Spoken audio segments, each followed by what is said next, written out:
new month, and so we are moving on to a new fruit of the Spirit.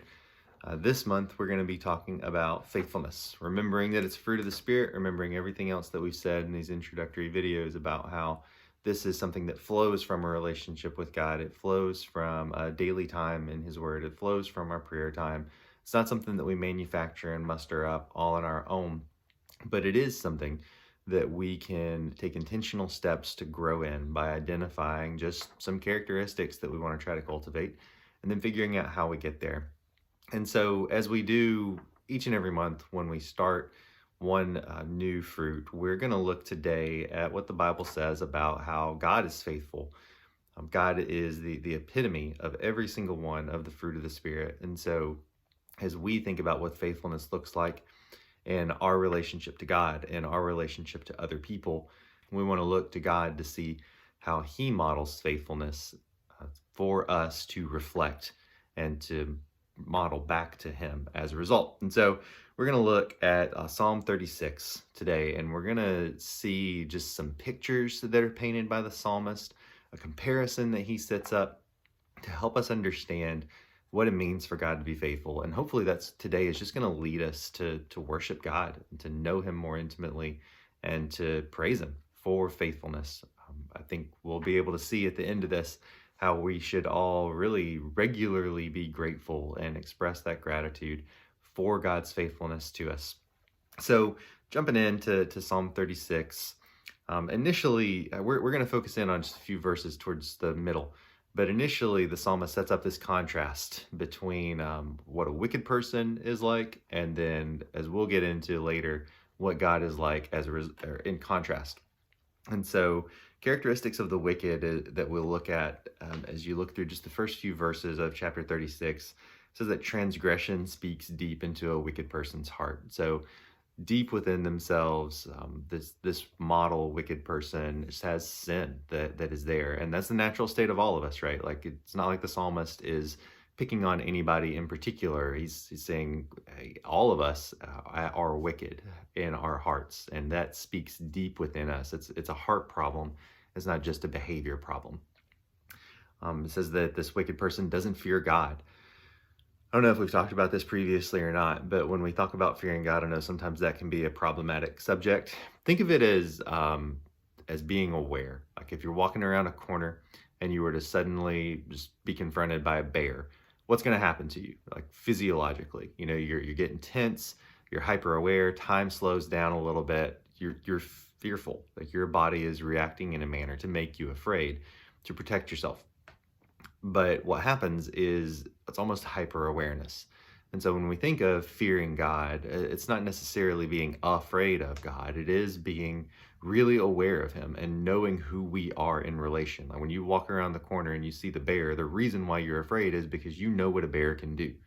So when we talk about being afraid of God, we want to be aware of who He is and what He can do. So just think of it like that. So this wicked person has no awareness of God, just doesn't care what God can do. This wicked person flatters himself so he cannot see his own wickedness, just puffs up everything that's good. So even if you hold a mirror up to something that he or she has done that is obviously wrong, they're just not going to see it. It's almost a self-delusion that takes root. The wicked person speaks trouble and deceit. The wicked person doesn't act wisely or seek goodness. The wicked person plots trouble. The wicked person walks in a lifestyle that rejects God. The wicked person doesn't reject evil. Someone sometimes will endorse evil. And we'll see what the measure for that is in just a second as we get into this contrast in Psalm 36, 5 and 6. So in contrast to this wicked person whose lifestyle is characterized by all these things, God is characterized by steadfast love and faithfulness. Both are poetically described to extend to the heavens and to stretch to the clouds. Now, what you need to know about Psalms is a lot of times psalmists will use what's called couplets. So it's two lines in usually the same verse that basically poetically restate the same idea. So it's not that he's elaborating on something, he's just giving you two different pictures. And so that's what we have here when the psalmist describes God's steadfast love. In Hebrew, this is the word called chesed, which we don't have a really great translation for. It's translated as a range of things. We can think of it as faithfulness, but it's probably best described by the old KJV translation of loving kindness. Like, that's not anything anybody says, but it pictures the action of the word a lot better than any of the modern translations that we might have. And it describes an attitude that corresponds to action. It demonstrates itself when the object of that action, so the recipient of God's chesed, is in some kind of pitiful state. It's a demonstration of God caring for and providing for people who maybe are helpless, who are powerless over their own circumstances, who are struggling, who are weak for whatever reason, in contrast to this wicked person who's plotting evil, who we'll see described elsewhere in Proverbs and in Psalms as oppressing people who are in a similar state. Like, instead of trying to relieve and help others, a wicked person is going to try to keep them under their thumb and keep them down. God is different. When God sees people in that state, he is near. He wants to care for, he wants to provide, he wants to elevate them from that. God is also faithful, which literally here means firm or steadfast. And that faithfulness stretches to the clouds. Like, we can't measure it. It's just really high up. God's righteousness and justice, moving on in the next verse, stretch to high mountains and extend into the deepest depths of the sea. Now, what does it mean for God to be righteous? Well, it's a picture of his rightness. Just the things that God says are good are good. The things that God says are right are right. God is righteous. There is no mixture of error in what he says is good and what he approves. And the psalmist says that rightness, that righteousness is like a mountain. It's like the mountain of God. Think about mountains, right? When you're driving into East Tennessee or maybe out west, and you see the mountains coming up in the horizon, it is a fixed point of reference.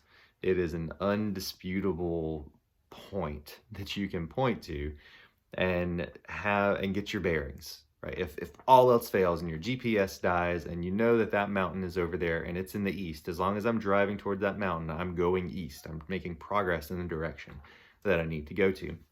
God's rightness, God's righteousness is similar. We have this exemplar of what God approves and what God says. And as long as we are walking towards that and going towards that, we know we're going in the right direction. So God's righteousness is like a mountain, and his judgments are deep, like the ocean. When we think of judgment as 21st century North American Christians, we probably think of like judicial branch of the government. You know, we have our three branches. And so when we think of judgments, we think of judges, we think of lawyers, we think of laws. But here, we've got to remember this is an ancient context. Judgment doesn't mean three branches of government, because they don't have three branches of government. Judgment in the Old Testament is a more holistic term. It describes God's really sovereignty, his complete control over everything, his ability to govern, his willingness to govern and to make things reflect him when they operate in the way that he has laid out for them to. And so God's judgment, his sovereignty over everything, is described as being as deep as the ocean deeps. And we think about that, like that's really, really deep. And it would have been even more mysterious for an ancient people. Like, the ancient Israelites were notorious for fearing the sea, and just because of all the unknowns and everything that could happen in that. And so when God's sovereignty, when his judgments are said to extend down into the deep, they're unfathomable, they're mysterious, they're inexhaustible. And even today, I just Googled a few minutes ago, how many unknown sea creatures are there? And there's just a lot. Like, it's either somewhere between 10,000 and 2 million, just depending on who you want to ask. So even now, in 2021, the deeps are something that are inexhaustible. We have not even come close to mining the depths of knowledge that are there. So similarly is God's sovereignty, his ability to rule and govern his creation and his people. Now, the psalmist continues on and describes God's chesed, as his loving kindness or steadfast love, as being precious. God's people could take refuge in him as a baby bird under its mother's wings. The abundance of his house belongs to people who follow him. He gives them drink, those people who follow him, from the river of his delights. He's the fountain of their light. And then the psalmist begins to wrap up the psalm by saying, in your light, we see light. In the light of God's faithfulness, we're able to see what faithfulness looks like. In the weeks ahead, like I said, we'll consider what faithfulness to God means, what faithfulness to other people means. But today, let's just take a minute and express some gratitude and some praise to God for his faithfulness, for the fact that it is inexhaustible, that there are riches in his person and in who he is that we will never be able to mine. And that should not lead us to despair. That should lead us to worship, because it means that God is greater than us. And let that begin to help us to trust him more, that he does want us to take refuge, that we are sort of that pitiful object sometimes when we feel like life is crashing in around us. And maybe you feel like that right now with COVID continuing to go on and all the stressors that are common in the spring at UT. Let's trust God's faithfulness in that. Make that decision today that regardless of what happens, I'm going to remind myself of truth, and I'm going to trust that in God's light, I'm going to see light. Maybe I'm going through a dark place right now, but I understand that doesn't change that God is faithful. And instead of despairing over where I am, I'm looking forward to God demonstrating his faithfulness again to me in this situation. God is faithful, friends. We can trust him.